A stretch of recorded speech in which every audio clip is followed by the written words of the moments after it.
Africa, described by Western historians as a dark continent, has for centuries been shrouded by a cloak of mystery. Mainstream history provides us with but a fleeting glimpse of the time before the arrival of the first Europeans on the coast of West Africa. Often described as uncivilized, backward, savage and pagan, the civilizations of Africa are disregarded as uninteresting or as having no history, and that it was the European that in his graciousness and charity attempted to rise up the people of Africa out of the dark and into the light. Yet it seems that the deeper we delve into the historical narrative we are provided with, the more we realize that we arrive at more questions than answers. In this episode, we'll be looking at one such narrative provided by such historians as are exalted by Western academia.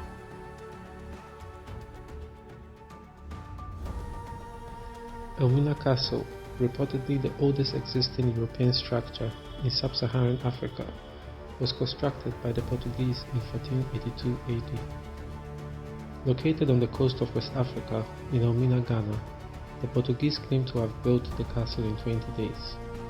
The speedy construction is attributed to the use of prefabricated materials. Pina de Roy reports that King John II ordered that all timber and keystones which would be necessary for the gates, the windows, the corner rafters for the walls, the tower and other things should forthwith be cut and shaped in this country, so that without any delay in the work, they could be set into place immediately. This amazing feat in logistics and construction is credited to Diogo de Azambuja, a Knight of the Order of Avis, who was placed in command of the expedition comprised of 12 ships and 600 men. We must consider the enormity of the task that he allegedly accomplished, with 100 stonemasons and carpenters, no power tools or heavy construction machinery, in the middle of hostile territory, both from the native population and the rough natural terrain.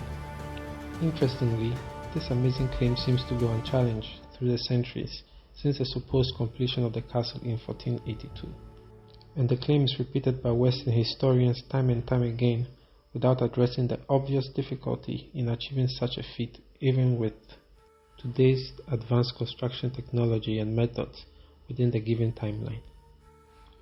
There are a number of logistical issues with this narrative.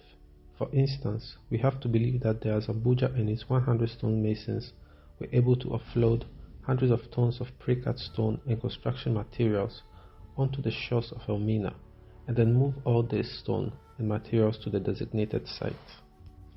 All this was done without the need for a harbor or heavy lifting machinery. Secondly, they had to excavate for the foundations of the castle. ELMINA Castle is situated on top of bedrock, and the Portuguese only had shovels and pickaxes for this task.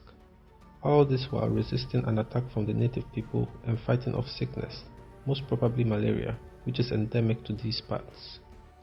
Lastly, constructing a wall to full height, a tower and many houses. All this they achieved in 20 days. This feat of expert construction within the given timeline, if not impossible for the period, is at the very least highly improbable in such a hostile environment.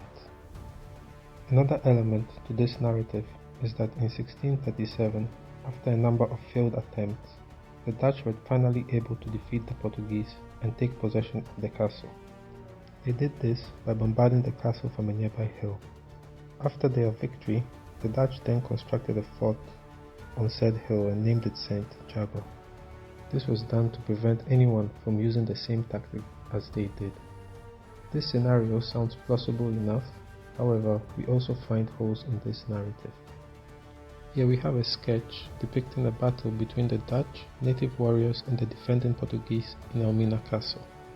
This sketch was reportedly drawn by Hans Profit in 1629, and it shows what looks like a completed ELMINA Castle, even though the narrative states that after their conquest the Dutch made major additions to the fortification.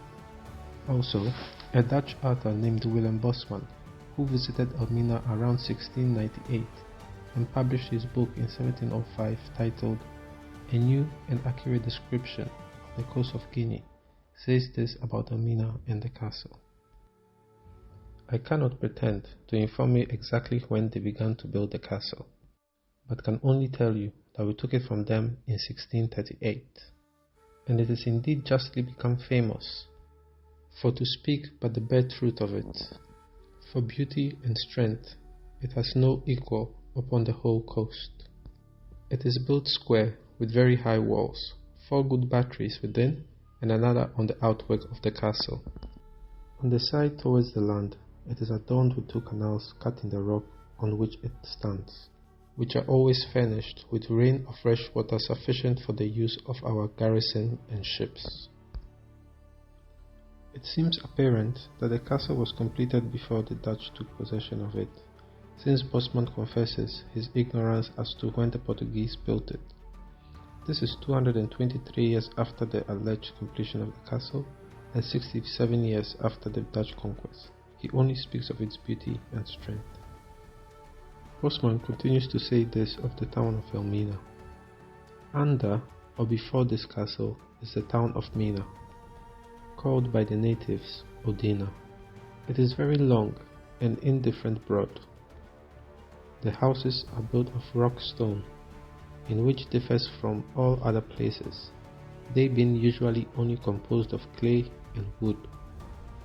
It is really interesting that Bosman finds it unusual that ELMINA was built out of rockstone and not out of wood and clay, as he says was usual for that time.